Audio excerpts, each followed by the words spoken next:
요한은 오늘 본문을 통해 예수님을 기어코 십자가에 매다는 유대교 당국자들의 악함과 지교함을 담담하게 그려내고 있습니다. 그들의 악함과 지교함은 악마가 사람의 탈을 쓰고 있다는 생각이 들 정도입니다. 근데 참 아이러니하게도 그들은 성직자의 탈을 쓰고 있었다는 거죠. 참 희한하다는 생각이 듭니다.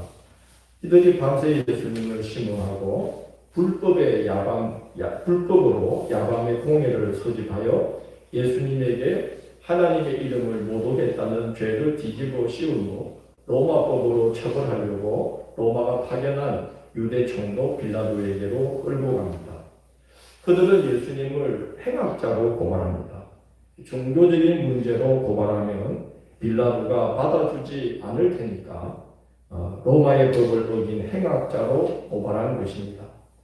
빌라도가 데려다가 너희 법대로 재판하라면서 고발을 받아주지 않자 우리에게는 사람을 죽이는 권한이 없다면서 고발을 받아달라고 재촉합니다.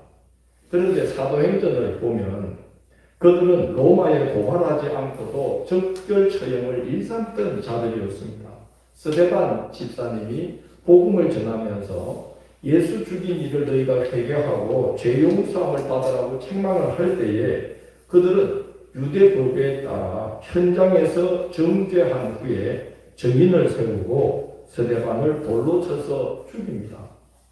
사도행전 12장에는 야고보 사도를 칼로 죽인 일이 기록되어 있는데 유대인들이 그 일을 기뻐하자 베드로도 잡아서 죽이려고 옥에 가두었던 사람들입니다. 그들이 굳이 예수님에 대해서는 유대법을 따르지 않고 로마법을 따르고자 한 것은 예수님을 따르는 많은 무리들에게 원성을 사지 않고 책임을 총독에게 돌리려고 꾀를 낸 것입니다. 그러나 요한은 그 또한 하나님의 계획 속에 진행된 일이었다고 증언합니다. 18장 32절을 보면 이는 예수께서 자기가 어떠한 죽음으로 죽을 것을 가리켜 하신 말씀을 응하게 하려 함이라 이렇게 증언합니다. 예수님은 당신이 십자가에 달려 죽임 당하실 것을 미리 예고하셨습니다. 요한복음 3장에 보면 이렇게 말씀하십니다. 모세가 광야에서 뱀을 든 것 같이 인자도 들려야 하리니 이는 그를 믿는 자마다 영생을 얻게 하려 함이니라고 말씀을 하셨어요. 유대교 당국자들이 굳이 그렇게 악역을 맡지 않아도 우리 주님은 하나님이 계획하신 대로 나무에 달려서 땅에서 들려서 십자가에 달림으로 믿는 자마다 영생을 얻게 하시려고 십자가로 향하시는 것은 당연한 일인데 굳이 이 유대교 당국자들은 악행을 집요하게 행함으로 악역을 맡았으니 가룟유다처럼 차라리 나지 아니하면 못한 자의 자리에 그들이 서게 되었던 것이라는 것입니다. 빌라도는 유대교 당국자들의 말을 듣고 관정으로 들어가서 예수님을 신문합니다. 그런데 아무런 죄를 발견하지 못합니다. 다시 관정 밖으로 나와서 6월절 절기니까 특별 사면을 해줍시다. 그렇게 당부합니다. 유대인들은 예수가 아니라 바라바를 놓아주시오라고 요구합니다. 하는 수 없이 빌라도는 관정으로 다시 들어가서 2차 신문을 합니다. 채찍질을 한 후 그들 앞에 다시 세우고 예수님을 가리켜서 이 사람을 보라 이렇게 말합니다. 이 2차 신문 때에는 예수님이 군인들에게 채찍질과 조롱과 모욕을 당하고 우스꽝스럽게 꾸며져서 누가 보더라도 도저히 유대인의 왕이라 할 수 없는 모습이었습니다. 이사야 53장이 예고한 대로라면 예수님은 이스라엘이 기대하던 메시아적 풍물을 갖춘 분이 아니었을 겁니다. 그는 연한 순 같고 마른 땅에서 나온 뿌리 같아서 고운 모양도 없고 풍채도 없은저 우리가 보기에 허무할 만한 아름다운 것이 없도다. 그는 멸시를 받아 사람들에게 버림받았으며 강고를 많이 겪었으며 질고를 받는 자라.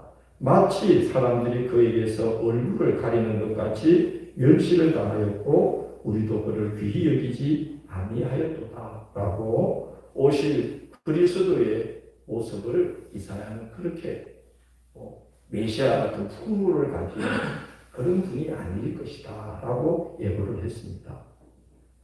거기다가 예수님은 밤새 신문을 받고 사람들에게 구타를 당한 뒤라 빌라도가 그 예수를 볼 때에 이 사람이 너희가 유대인의 왕이라고 고발할 만한 그 사람이 정말 맞는 것이냐? 이 사람을 한번 봐. 이렇게 말할 만도 했다는 생각이 듭니다. 빌라도는 예수님을 신문할수록 죄가 없다는 것을 확신하였고 그래서 이제 분노한 이 무리들이 어느 정도 만족할 만한 처벌을 예수님께 가해서 예수님을 풀어주고 싶었던 것 같습니다. 그래서 이 사람을 좀 봐라. 그렇게 사람들 앞에 세우고 풀어주자고 권합니다. 그러자 이번에는 그가 하나님의 아들이라 하니 우리 법대로 하자면 그는 당연히 죽어야 합니다. 라면서 더욱 소리질러 십자가에 못 박으라고 아우성을 칩니다. 빌라도가 다시 또 관정에 들어가서 예수님을 신문합니다. 아무리 신문해도 죄를 찾을 수가 없자 예수님을 놓아주려고 하는데 이번에는 이 사람을 놓아주면 가이사의 충신이 아닙니다. 자기를 왕이라고 하는 자는 가이사를 반역하는 자인데 그를 놓아주면 당신은 가이사의 충신이 아닙니다. 라면서 빌라도를 협박합니다. 말하자면 이 예수를 놓아주면 자칭 왕이라고 하는 자를 로마의 위협이 되는 자를 놓아주었다는 죄목으로 우리가 당신을 로마의 정부에 지금 고발할 겁니다. 라고 협박을 한 것입니다. 그래서 하는 수 없이 빌라도가 형을 선고하려고 재판석에 앉습니다. 그리고 한 번 더 유대인들에게 호소하죠. 보라, 너희 왕이로다. 이렇게 호소합니다. 이 말은요. 자, 한번 보십시오. 당신들이 유대인의 왕이라는 제목으로 고발한 이 사람의 몰골을 한번 보십시오. 그리고 따르는 자가 아무도 없이 지금 혼자 이렇게 처참한 일을 당하고 있는 이 사람을 어찌 누가 유대인의 왕이라고 하는 걸 믿겠습니까? 어떻게 당신들이 이 사람을 유대인의 왕이라고 지금 고발을 하고 있습니까?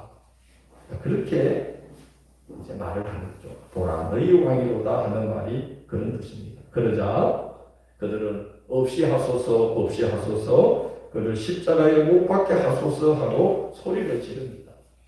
이상하지 않습니까? 하나님의 백성이라고 자부하는 유대인들은 하나님의 아들 예수 그리스도를 죽이려고 악을 쓰고 있고 예수님에게 진리가 뭐냐 하고 물을 정도로 하나님에 대해 무지한 이방인은 어떻게든지 예수님을 살려보려고 지금 애를 쓰고 있습니다. 이들이 얼마나 악에 받쳐서 소리를 질렀었느냐. 누가복음 23장에 보면 그 상황이 이렇게 기록되어 있습니다. 빌라도가 세 번째 말하되 이 사람이 무슨 악한 일을 하였느냐? 나는 그에게서 죽일 죄를 찾지 못하였나니 때려서 놓으리라 하니 그들이 큰 소리로 재촉하여 십자가에 못 박기를 구하니 그들의 소리가 이긴지라. 이렇게 기록되어 있습니다.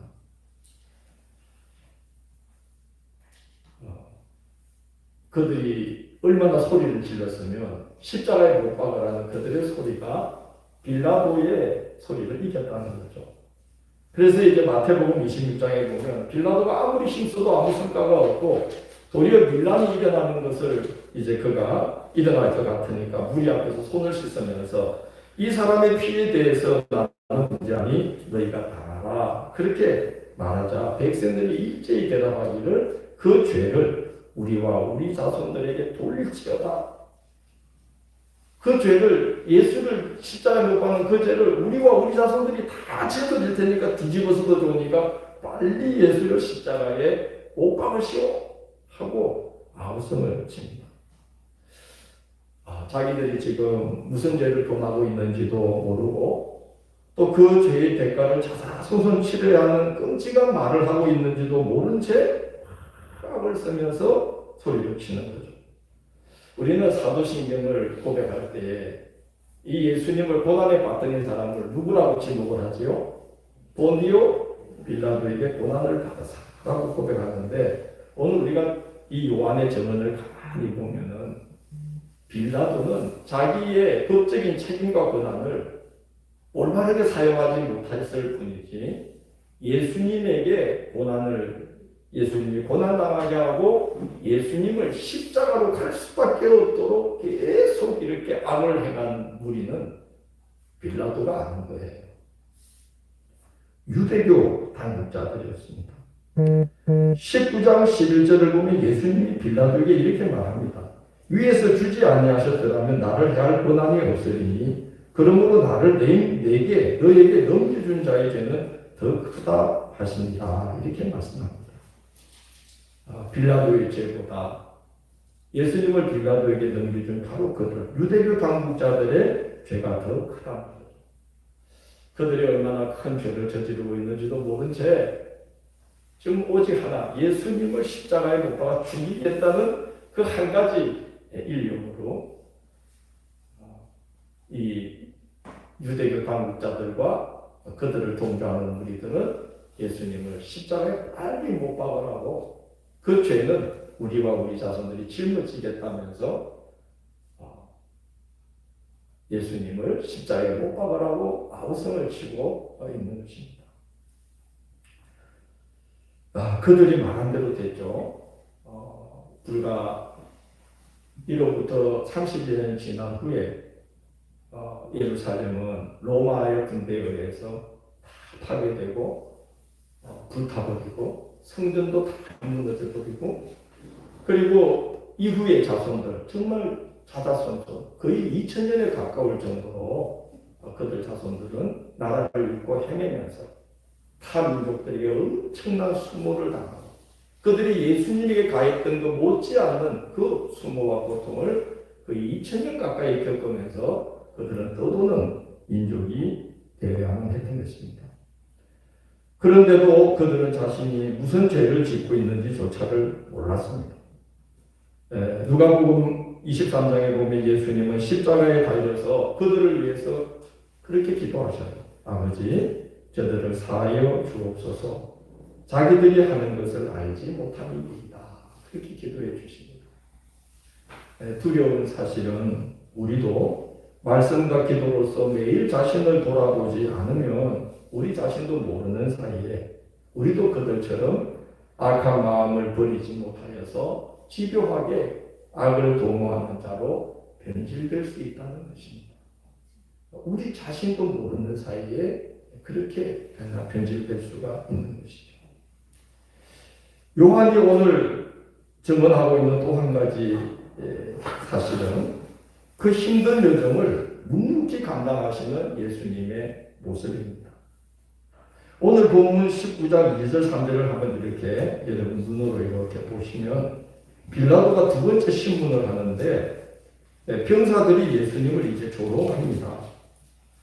마태복음을 보면요, 이때 그 총독 빌라도의 관정에 있던, 관사에 있던 모든 병사들이 그때 모입니다. 이 병사들은 예수님을 왕처럼 꾸미려고 가시나무로 관을 엮어서 예수님 머리에 씌웁니다.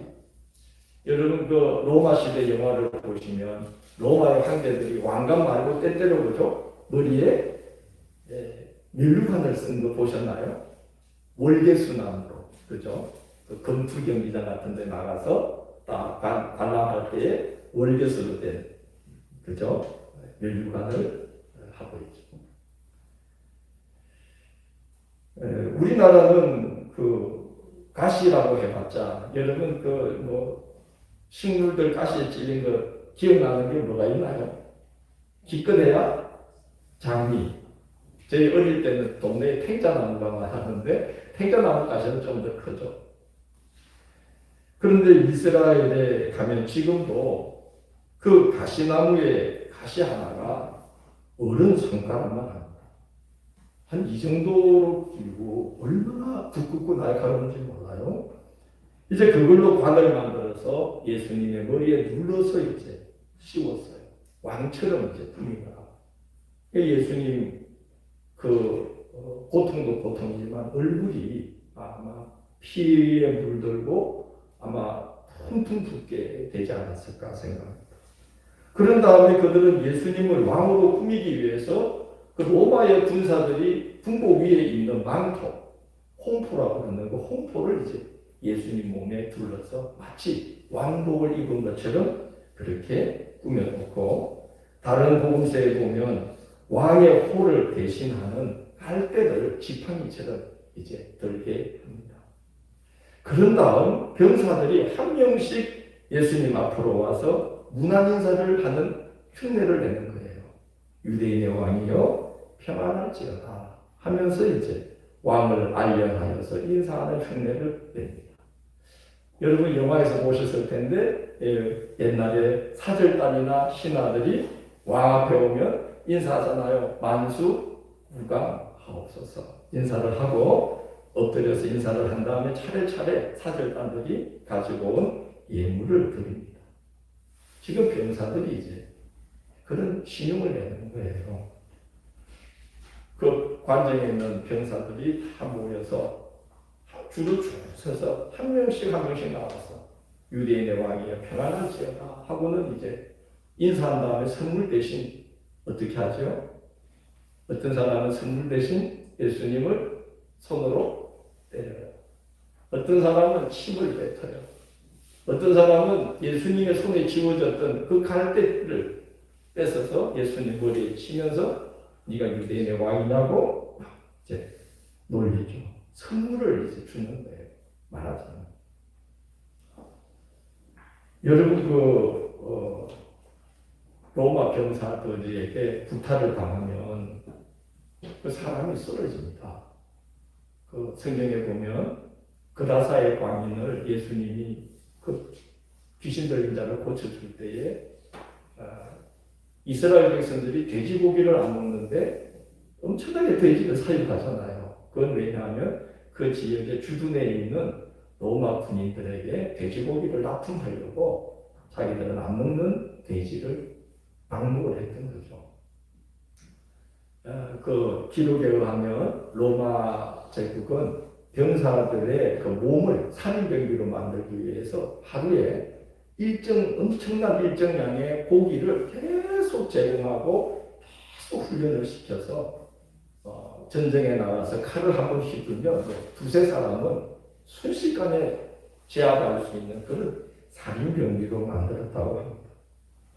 자, 그런 사람들이 지금 줄을 서서 한 명씩 나와서 예수님을 때리고 손으로 말고 주먹으로 치면서 예수님을 구타를 했단 말입니다. 예수님의 몸이 어떻게 됐겠습니까? 그런데 예수님은 그거를 다 참으면서 예수님이 복음서를 보면 엄청난 능력을 행하신 분이에요. 그렇죠? 물고기 2마리, 떡 5개로도 5,000명을 순식간에 먹이십니다. 풍랑을 말씀 한마디로 잠재우십니다. 사람들이 감히 건들지도 못하는 그라사의 광이 군대 귀신 들려서 사슬도 툭툭 끊어버리는 그런 사람을 그냥 말씀 한마디로 귀신을 쫓아내십니다. 그런데 이상하게 예수님은 십자가로 오르시는 여정에서는 자신에게 있는 힘을 하나도 사용하지 않으시고 묵묵히 그 모든 자기에게 주어지는 순환을 예수님은 다 받아내시고 있어요. 오늘 우리가 읽은 히브리서 12장 2절 3절은 그 모습을 이렇게 증언하고 있어요. 제가 오늘 주보에도 올렸는데요. 믿음의 주요 또 온전케 하시는 이인 예수를 바라보자. 그는 그 앞에 있는 기쁨을 위하여 십자가를 참으사 그랬어요. 십자가를 참으사 부끄러움을 계획치 아니하시더니 하나님 우편에 앉으셨느니라. 너희가 피곤하여 낙심하지 않기 위하여 죄인들이 이같이 자기에게 거역한 일을 참으신 일을 생각하라. 그렇게 말씀합니다.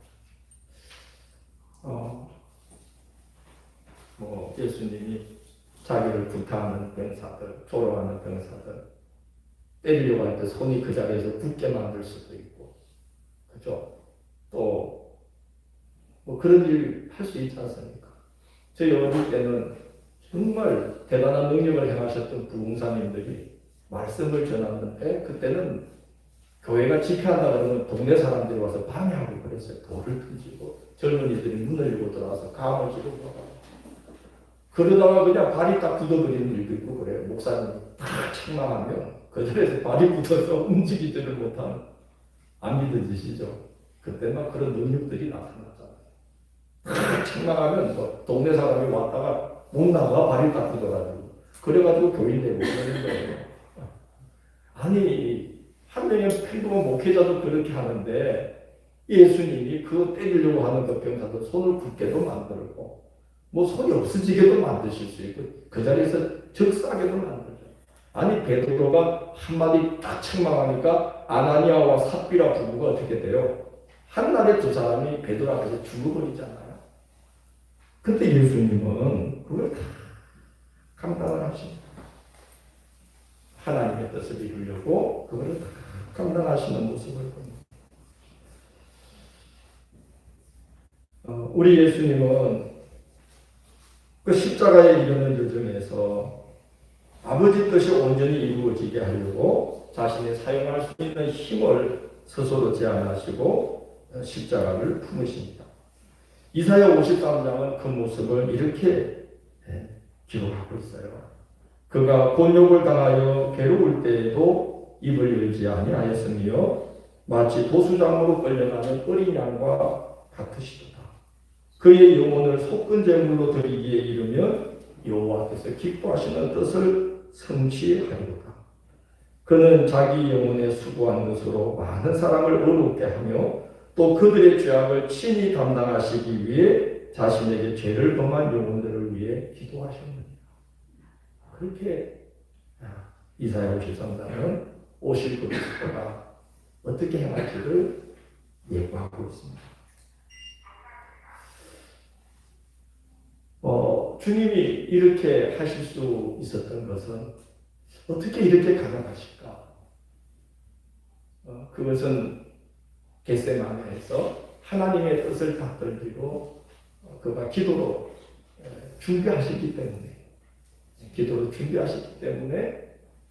그 힘든 여정을 담담하게 감당하시고 받아낼 수 있지 않았는가 그런 생각을 합니다. 지금이 이제 창조절인데 창조절 묵상기도 제가 보니까 이제 그런 말씀이 있어요. 예수님이 너희는 골방에서 기도하라 하신 그 골방은 공간의 뜻이 아니라 우리 영혼의 골방이다. 그래서 우리는 그 골방에서 조용히 하나님의 뜻을 받드는 기도를 드려야 됩니다. 그래서 이렇게 해 주십시오라고 집요하게 하나님을 위협하듯이 우리 고집을 관철하는 이 기도만이 아니라 우리 영혼의 골방에 주님을 모시고 주님, 이제 주님이 뜻하신 일을 이루십시오. 나는 그냥 주님이 뜻하시는 대로 순종하겠습니다. 이런 골방, 마음의 골방을 두고 그 골방에 주님을 모시는 그런 기도를 우리가 이제 들어야 된다는 거죠. 예수님이 그러면서 이제 그 창조주를 묵상하면 우리가 살아가면서 여유가 어떻게 생기느냐. 담담하게 우리에게 주어지는 일들을 우리가 힘든 중에도 그 슬픔의 바닥을 기어가면서 그 슬픔을 헤쳐나가는 그 기쁨. 그 표현을 그렇게 했어요. 슬픔 가운데 그 슬픔의 바닥을 기어서 그 슬픔을 헤쳐나가는 그 기쁨을 우리가 경험하려면 담담하게 어려운 삶들을 감당하면서 나가려면 골방의 기도. 그래서 우리가 우리 뜻을 관철시키려고 하나님을 협박하듯 드리는 기도가 아니라 주님의 뜻 앞에 나를 세우고 주님 뜻대로 하십시오.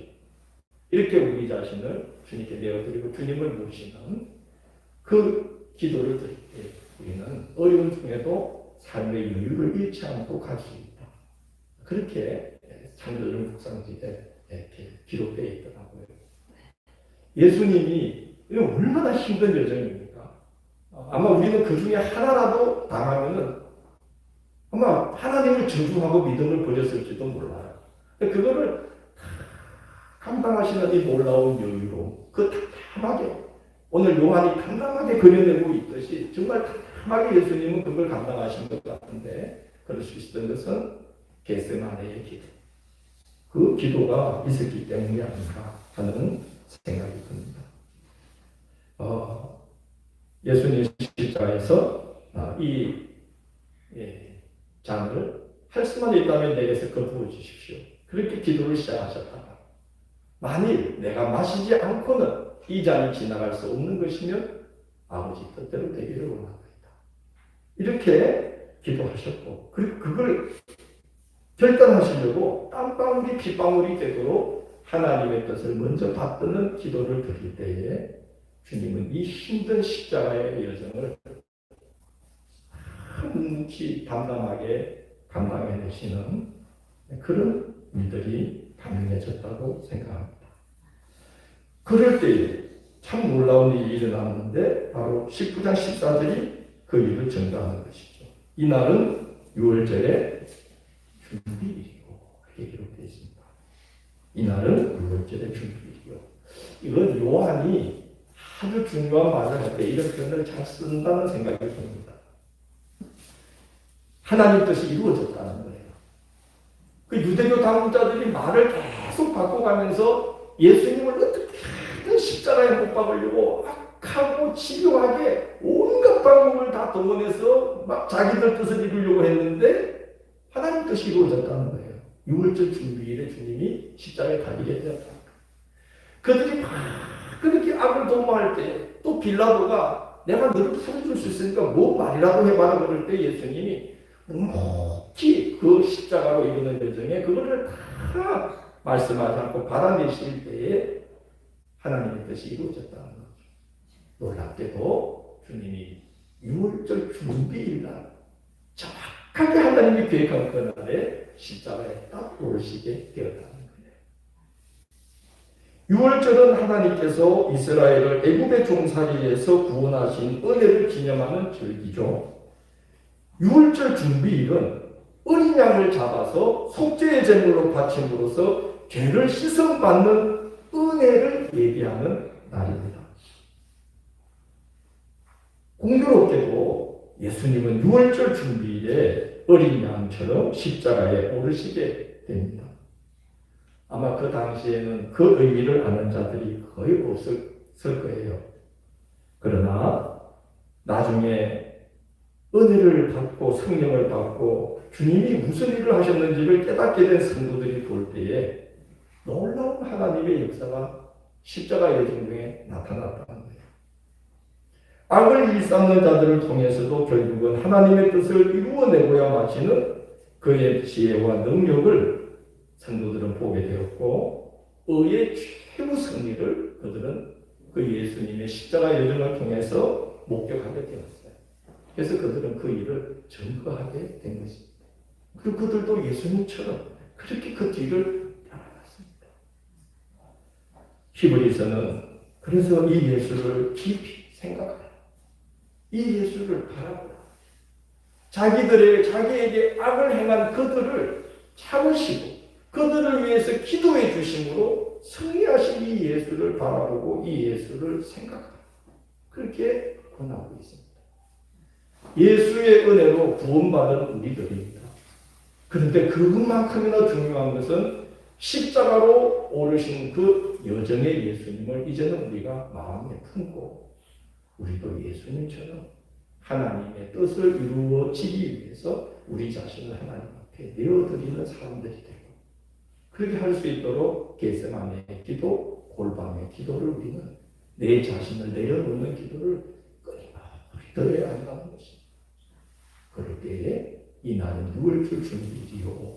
요한이 전파하듯이 정말 놀라운 하나님의 구원의 계획, 어린 양처럼 예수께서 속죄의 제물로 십자가 제단에 올라가시는 하나님이 계획하신 그때의 그 방법으로 조금도 틀림없이 정확 정확하게 그 일이 성취되게 하시는 그 일에 우리 주님이 그렇게 자기를 내어드렸다는 거죠. 우리도 그렇게 하나님의 일이 정확하게 이루어지는데 우리 주님처럼 우리 자신을 내어드리고 주님을 따라가요. 악이 득세하는 이 세상 속에서도 의리의 최후 승리를 전가하는 주님의 정인들이 되리라고 믿어요. 예수님의 이 모습 우리가 마음에 담고 살아갑시다. 우리가 이 유대교 당국자들처럼 성직자의 탈을 쓰고 악마와 같은 짓을 하는 그런 사람이 되면 얼마나 끔찍한 일이에요. 우리가 성도 아닙니까? 그리스도인 아닙니까? 그죠? 우리는 연극을 하는 자들이 아니거든요. 가면을 쓰고 연극하는 자들이 아니잖아요. 우리는 그리스도인으로서 속속들이 그리스도인으로 이제 우리는 성숙해 나가야 된다고 생각합니다. 그럴 때 자연스럽게 우리는 주님을 이 땅에 증거하는 증인들이 되지 않을까 생각합니다. 예수님의 이 거룩한 모습, 너무나 놀라운 능력, 한마디 저항하지 않으시지만 악을 끝내 이기고야 하시는 이 예수님의 모습, 하나님을 받들면서 승리하시는 이 모습을 우리가 다 나가야 된다고 생각합니다. 그런 모습으로 살아가면 바로는 14장이 증가하고 있는 것, 14절이 증가하고 있는 것. 이날은 6월절 준비일이요. 이런 놀라운 일, 하나님이 승리케 하시고 악한 중에도 당신의 계획을 떡하니 이루어내시는 일들을 우리의 생애 앞에 많이 준비하시리라고 믿습니다. 그리스도의 모습을 마음에 품읍시다. 예수를 깊이 생각하고 예수를 바라보고 예수를 품고 주님처럼 이 땅을 살아가는 그리스도인들이 되시기를 주의 이름으로 고백합니다.